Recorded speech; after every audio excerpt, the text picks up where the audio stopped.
Hello, Mani sir. This Hello. is Srinivas Ramanujam. I'm talking to you from the Hindu and very happy to be meeting you, sir. You're just back from a very hectic promotional tour.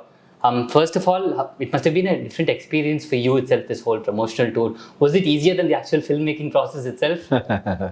No, I had a lot of company, a lot of artists came along. So I just finished a lot of post-pro. I couldn't do all of them, all the legs, because there was still some work left. I had to come in between and go back. But it was fun. It was fun because we are going as a group. All of us are happy there about the film. And so we were meeting a lot of people and talking about it. So I know Pan India is the new term these days. Ponniyin Selvan a Pan Indian film or is it a Tamil film with a Pan Indian appeal? I have no idea. You tell me. I think giving a bracket to a film is just something which is done from the outside, not when you make it. You make a film, Ponniyin Selvan, and try to be as honest to the film and to the book on which it's based. So you make it as genuinely, as straightforward, as honestly as you can. And how it is taken forward and what names they give, we'll accept it as it comes. Let's go back to the beginning, sir. I know this is a project which MGR wanted to do, Kamal Hassan wanted to do and all that, and then of course you embarked on it. What drew Mani sir particularly to this particular material? Was it the characters? Was it the story? What was it that drew you? I think it was something which I read when I was in school. When I was finishing school, it was the first time I read the Ponniyin Selvan novel. And it looked grand to me. It looked exciting. It's an adventure. It's a spectacle. So it has been something which was very, very entertaining, very intriguing. And I thought it was an amazing storyteller, who had the ability to tell a story almost personally. Such a large story, as though he was telling it only to you. Good connection between the writer and everyone who's read the book. And that kind of fascinates you. And didn't think that I would look at it as a film immediately. But after that, I came into films. I took up filmmaking as a career. And then when the time came, when there was a possibility, I looked at it. You mentioned the connect with the audience. That's a bit of a challenge for you as a filmmaker because everybody has their own perceptions of how Vandiyathevan is, how he'll look, how he'll behave. So was that a little bit overwhelming because there are 5 lakh Vandiyatevans out there in that sense and you're creating one? Was that a little overwhelming? No, actually, the way I looked at it is that I also had a vision of how Vandiyathevan would be. I understood that every other person has one. And I'm one amongst them, and I own the book as much as they do. So it is not as though I'm on the other side and they are on one side. So it is, I feel as possessive, as strongly about each of the characters, each of the sequences, like everybody else who's been a fan of the book. So I've done it with that passion. I've done it with that love and done it the way I see it. And it's there for you to see. Was the fact that you did a film like Chakkachivandavanam, which was also like a Game of Thrones in that sense where you had Prakash Raj and who will be his successor kind of a thing, was the fact that you worked on that kind of a film just before this, was that helpful? No, actually in my mind, there's no connection. I mean, I was very surprised when somebody said Chakkachivandavanam is like Ponniyin Selvan. I mean, to me, Chakkachivandavanam was based on Aurangzeb. It is about brothers really tearing each other apart to go to the throne. Ponniyin Selvan is opposite. It's about people who are willing to take a step back to give it to the other person, who are trying to, build a golden era, who are looking at future, who are developing and constructing the best period in South Indian history. So this is completely on the positive side. This is completely about about growth, about care, about love, affection, and cultural development, and openness to all religion and all caste and things like that. So to me, this is like golden era, and that was like a decay of a kingdom. Okay. So it's completely different. Tell us a little bit about the research you put into it after you embarked on the project, because I had a chat with Jayam Ravi who was telling me that you wouldn't allow potatoes on the set at all because potatoes were in there during the century it was Ponniyin Selvan is set in. A little bit more about what kind of research went into this particular film. I think, lot of research. we had an expert called Kalki, okay, who did most of the research for us. He had done amazing amount of work, and it is all in the book, and doesn't come up there, for you to see, but it's hidden all over the thing. And there's so many. When I started working on it, I realized that he's done a lot of work, a lot of places that he had visited for the book, and a lot of material that he had gathered. It's amazing amount of work. And considering the fact at that time, he probably had only a Neelakanta Shastri's book, which was elaborate, as his basis to go with. He had put in everything into the book. So we had that as a base. And from there, there's been a lot more information that we have gained out of Chola period. And there are a lot of experts on that. So we did our best together as much as possible. We have a writer, Jayam, who is kind of an expert in that era. And then we had another friend of ours called Jayakumar, who is a researcher who worked on the project completely and would answer most of our questions, and where we needed, we'll go refer in the library or talk to Kuduvail Balasubramaniam or somebody else who's an expert and come back. So we had, a team that was really strong in terms of material. A little bit about what PS offered you as a filmmaker, because Karthi told me gave him this opportunity to ride horses. He was saying, இந்த மாதிரி பண்ணணும்னு ஆசையா இருக்கு, but there was no scope for it earlier. Of course, in a couple of films he has. And Ravi told me about how this gave him the opportunity to play a king, which was, and never looked down, of course, because that was one of your instructions. As a filmmaker, what did PS offer you? When do you get to do a film, of a period of that sort with horses and adventure, and the fact that you're handling so many characters, so many well-defined characters interacting with each other. It has the palace intrigue, it has honor, it has desire, jealousy, anger, revenge. Every element that you need to make a film is all there in it, and it is there in a background which brings you huge scope and gives you a chance to go to a world which we only read. So to trying to recreate that period, and we try to tell the story like Kalki did, of not being distant, but trying to go to that period, make the audience feel that they're in there. So it was not like telling a story from a distance. It was like taking them inside. If there was a war, they wanted them to be in the war. If they're in the middle of the sea, we wanted it.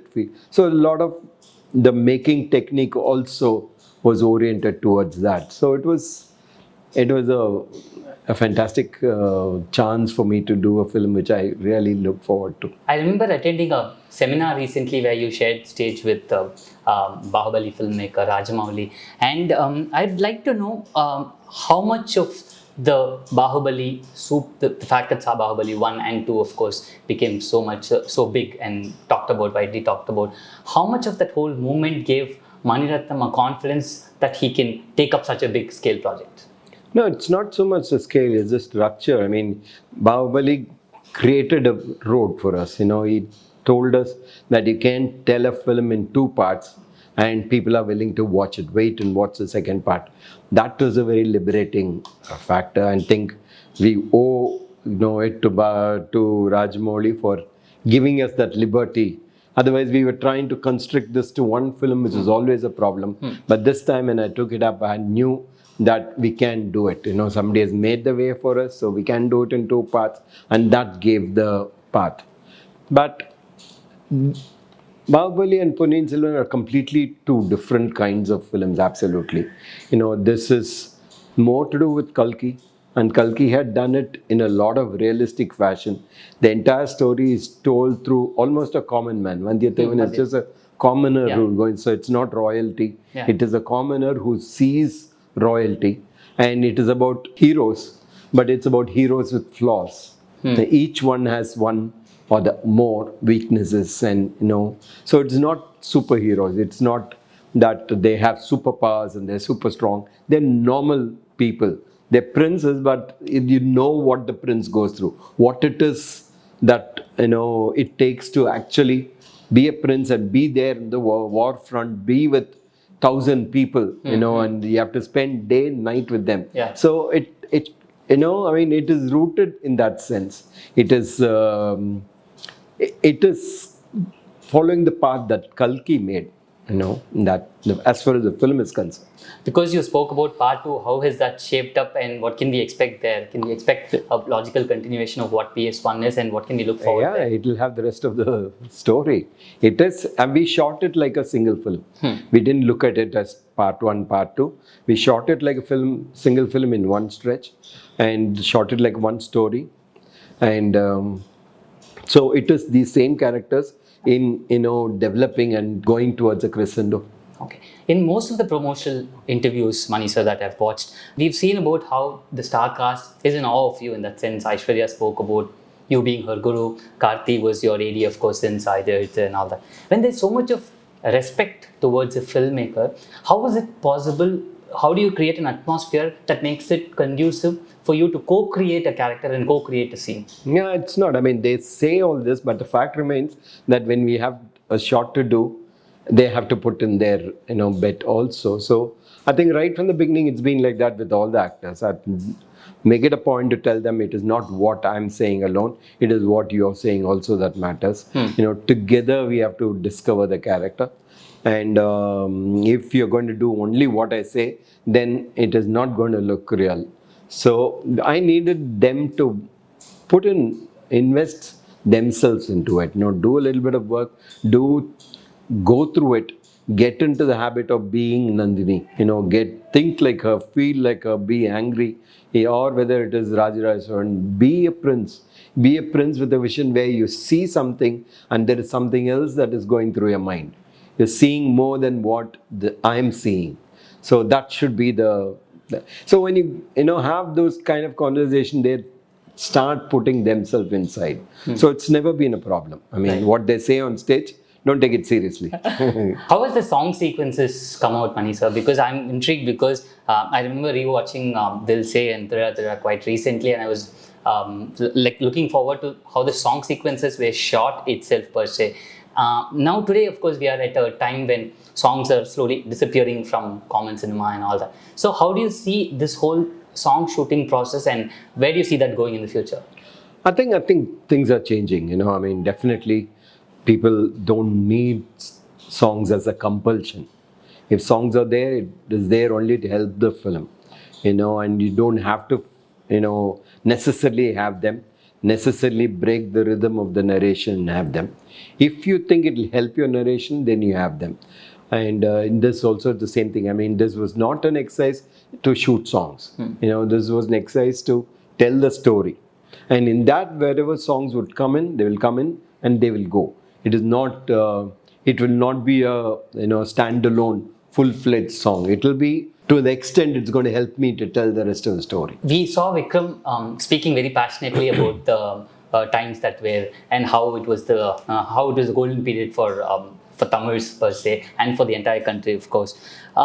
Would you say Ponniyin Selvan will trigger some kind of a cultural conversation in that sense as to how we were in the past? Rahman also spoke about it in an interview about how we were in the past and how would you see it giving motivation to current day people on taking things forward in that sense? I don't have foresight to say that, but that's what I think history normally does. I think this is re-looking at it, and revisiting it, which helps us to, become a little more interested. Now you see, because Kalki's book is coming as a film, there's a lot more interest to find out what Ponniyin Selvan is about. There are audio books, there are all sorts of... Even card games. Yeah, card games that are coming. So somewhere along the line, it will move from the book to the cholas and to details that are there. So it will seep into, the audience in some form or the other. And that's a start. I think if we can get more and more history brought into today's entertainment, then, we'll be richer for that. Sometimes there is this tendency to relax and take like smaller films and all that, but you've still embarked on such a huge project, and which we call your magnum opus. What gives Mani Ratnam the motivation to do things, to just wake up in the morning and say, today I want to make a film? This is the only thing I know.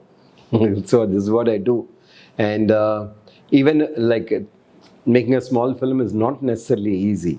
It has many restrictions. It's got a small budget.